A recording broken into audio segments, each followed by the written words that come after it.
Hello everyone, my name is Richard Smart and I am the CEO of the Travel Industry Council of Ontario. I'm pleased to reach out to you today on a process that began a year ago. Today we sent you a package that outlines TICO's proposals for its future funding framework and fee model, including both the compensation fund and registration renewal fees. There are 5 key proposals and I encourage everyone to read through the detailed information package.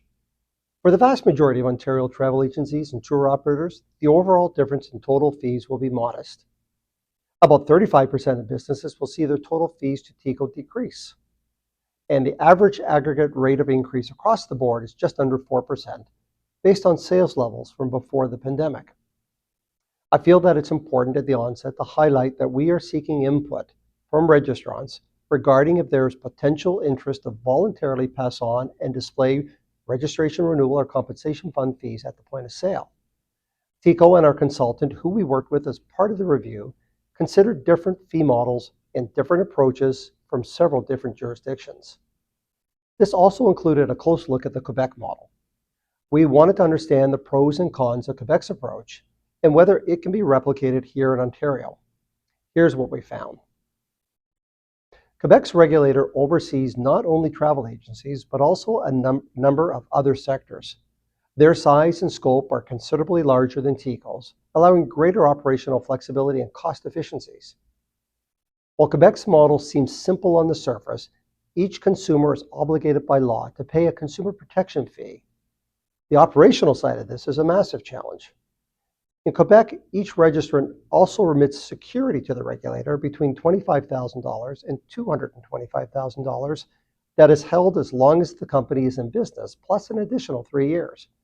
Any consumer claims come out of this security prior to accessing the compensation fund, which then needs to be replenished.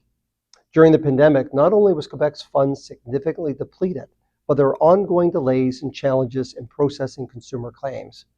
The Quebec government has outsourced claims processing to a large global accounting firm, adding further overhead to the process. By covering a broader range of travel suppliers in other jurisdictions, there are significant challenges in interacting with travel companies around the world that speak different languages, operate in different time zones, and have different privacy rules, just to name a few. The potential for fraud and its zero tolerance for consumers double dipping on claims significantly increases with this model. To replicate a similar approach in Ontario would require laws to be changed, for TICO to significantly invest in and grow its operations, resulting in increased overall regulatory burden for the industry. Registrants would also have additional costs associated with administering, collecting, and remitting payments to TICO. We understand that some Quebec registrants simply absorb this cost, creating an unlevel playing field for others. However, we heard industry loud and clear about the need for more flexibility to recover regulatory expenses. Over the next month, we'd like to hear from you about registrants' options for TICO's fee and payment structure at the point of sale. We'd like to hear from you if there's potential interest to voluntarily pass on and display compensation fund fees or registration renewal fees at the point of sale, and how this could potentially be structured and communicated to consumers, recognizing registrants operate under many different business models. Other Ontario regulators have implemented voluntary approaches where industry has the option of passing on certain regulatory fees to consumers, including the Ontario Motor Vehicle Industry Council and the Bereavement Authority of Ontario. We would also like to hear if registrants prefer the existing approach, where these fees have not typically been displayed at the point of sale. In addition, TICO is making 5 other proposals. I encourage you to read the detailed guide that describes the proposed changes. TICO is hosting a consultation process until Friday, November 10th, 2023. And there are 2 ways to provide your feedback. First, via an online survey, or second, through an in-person or virtual focus group.